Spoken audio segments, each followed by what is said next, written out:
अगर आप भी चाहते हैं कि मैथिली स्टार अनिल यादव और बंशीधर चौधरी, विक्की राजा, धर्मेंद्र निर्मलिया और ऑल मैथिली सिंगर का सॉन्ग सबसे पहले आप तक पहुंचे, दीपक म्यूजिक एंटरटेनमेंट म्यूजिक को लाल बटन को दबा के चैनल को सब्सक्राइब जरूर करें और साथ में बेल आइकन को दबाना। क्या नाम है आपका? डीजे दीपक राज।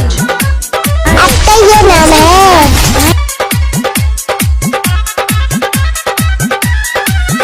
लगा के ओठा लाली ये कोनावा में मिक्स बाय डीजे दीपक राज। औरतिया संगे बड़का सैंडल वाली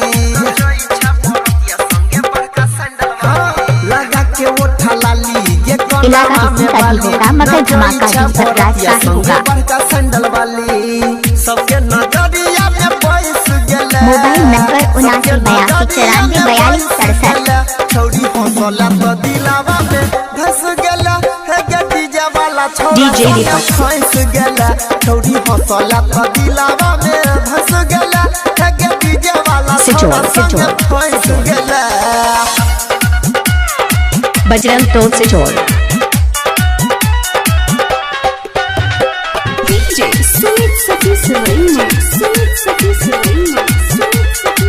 क्या नाम है आपका? डीजे दीपक। आपका ये नाम है? कमर लच लच लच कौगे मिक्स बाय डीजे दीपक राज। 16 के चढ़ल जवानी सच कहै छियै।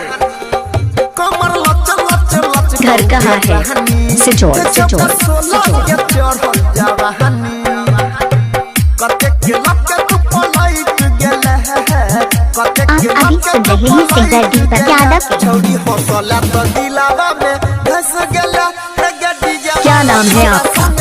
डीजे दीपक। छौरी हौसला तो दिलावा आपका ये नाम है? धस गेला है डीजे वाला छौरा संग फंस गेला। डीजे दीपक।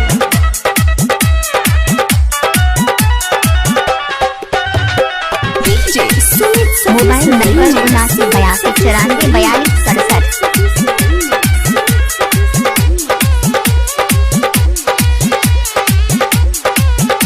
आप अभी सुन रहे हैं दीपक दीवाना से। मारो सबके जान गे लागै छ तू देसी सामान गे लागै छ तू देसी। क्या नाम है आपका? तोहर हिप्पी मारो डीजे दीपक। जान गे आपका ये नाम है? देसी सामान गे नजर से नजर मिललो बैठ गेले है। इलाका किसी का भी होगा मगर धमाका दीपक राज का ही होगा। हौसला तो दिलावा में धस गेला। Mobile number 7982944267। छौरी हौसला तो दिलावा में धस गेला है डीजे वाला छौरा संग फंस गेला।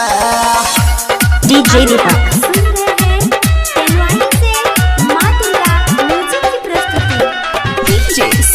सिचोड़ सिचोड़ सिचोड़।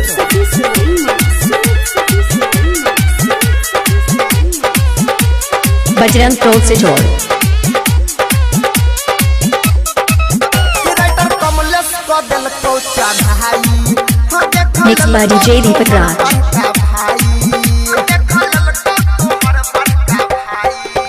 राइटर कमलेश को दिल को चढ़ाई। Mobile number 7982944267। यादव अनिल संग सैट गेला है यादव अनिल संग। क्या नाम है आपका? छौरी हौसला डीजे दीपक।